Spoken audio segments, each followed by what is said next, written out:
Dawn, not to sound too much like David, but how's Kiera? And it looked like Victoria had that really hard fall where maybe your head caught part of the court. Is she doing okay too? Yeah, no ill effect from the fall. Kiara's going to continue to be evaluated. Could we have pushed her to go today? Yes. Did she want to go? Yes. But just the bigger picture is, can we get her, some treatment tonight, see how she feels tomorrow? If not, we got the best bench in the country. They have to activate if she's unable to play. In the back. Hi, Coach. Congratulations again. It feels like today's game was more like home away from home with all the fans that traveled, the ones that are already in Greenville, the ones that came from Columbia. Can you just talk about how this atmosphere made you guys feel stepping foot into the arena today when the fans were in there? Yeah, I mean, our fans, they do a great job at traveling, and they didn't have to travel far to come to Greenville. And it is advantageous for us, obviously. But if we didn't have what we have, I don't know how many miles is it? 70? Is it 70 miles from Columbia? Maybe 100 or so. 100? Oh, 100.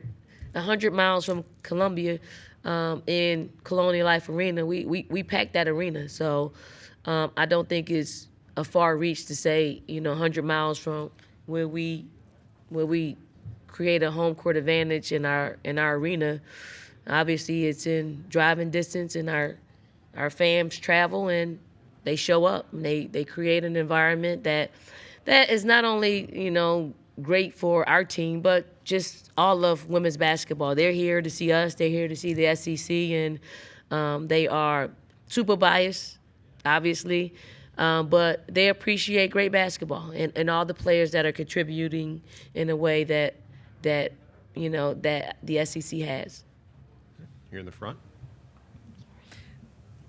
Dawn, Bree Bill obviously has become pretty consistent for you guys on offense. What have you seen that's helped her become that consistent for you, especially in this last stretch since February? I mean, every player that has been in a situation for 4 years, you develop, you grow, you figure out who you are, you find ways to impact the game, and Bree Bill never stopped thinking about or put herself in the box. Obviously, she's been a great defender for us, but throughout the years, she's figuring out where she can make an impact passing the ball, where she can make an impact shooting the basketball and scoring the basketball and rebounding the basketball, and that's the development of her and her mentality, and us pushing her towards getting herself ready for the next level. Front on the left. Hey, Coach, can you talk about LA's defensive versatility, being able to defend at the point of attack, provide weak side rim protection, just be all over the court on defense? I mean, she's the most versatile player that I've ever coached. She can play 1 through 5. She welcomes all the roles that she's given. We knew coming into the game, she didn't play much in the first time that we played Ole Miss this year, and it was just a coach's decision. But her response was, I'm going to make you play me.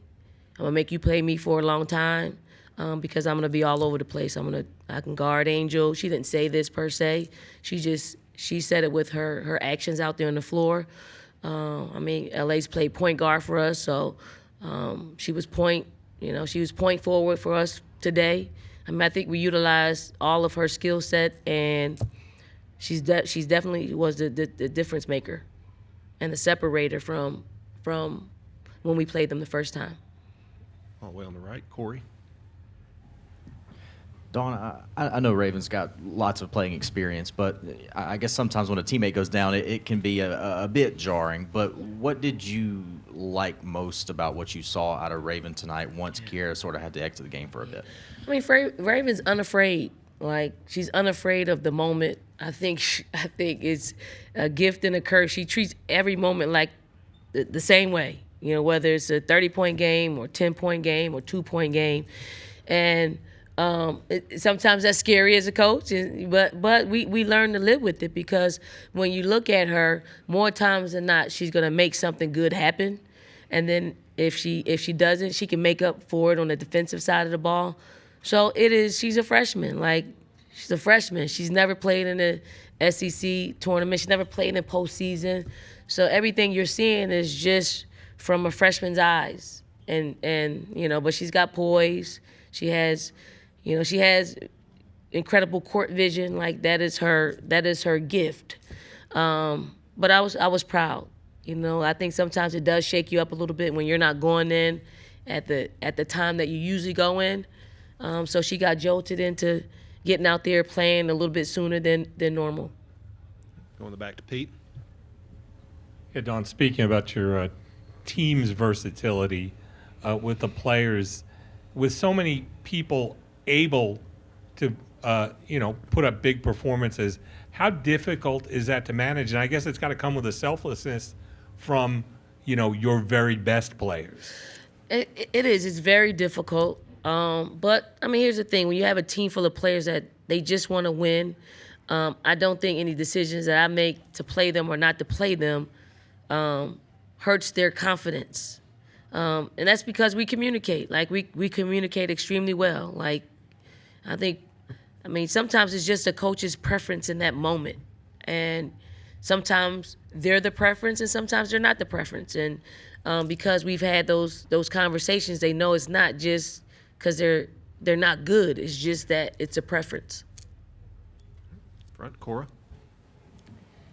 With Fletcher out the second half, there were times when neither her or Raven were out there. What did you see from the lineups without two of your point guards out there? I thought our, the last unit that was out there, never seen them play as good as they played. They didn't turn the ball over. They created opportunities for other players. They made the right basketball decision. And sometimes that comes into question throughout the long season.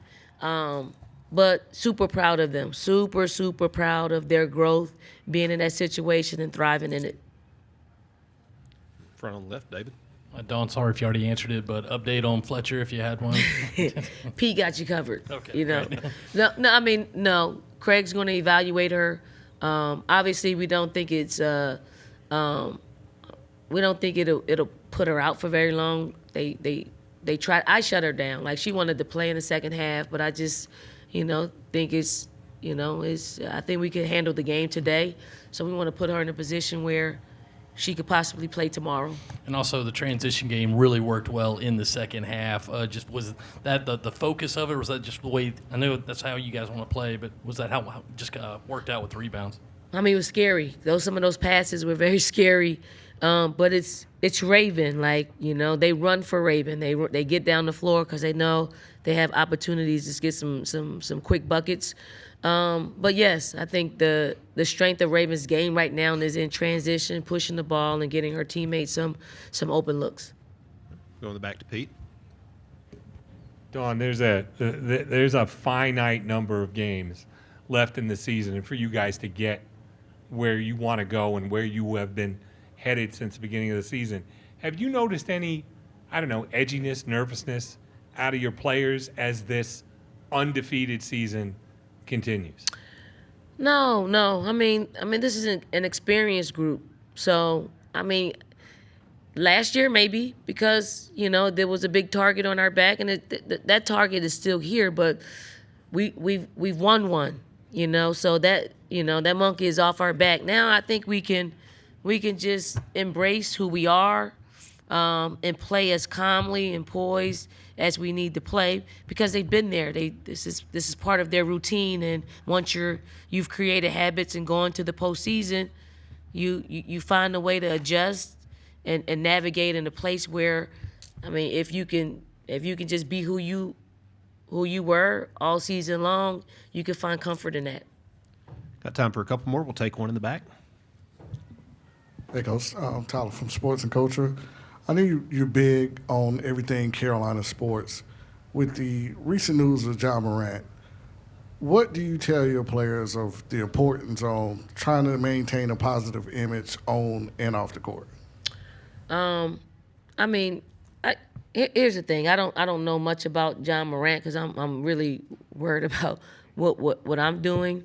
But we have players who have, and this is nothing against John Morant, because we have great parents. Like we got great parents.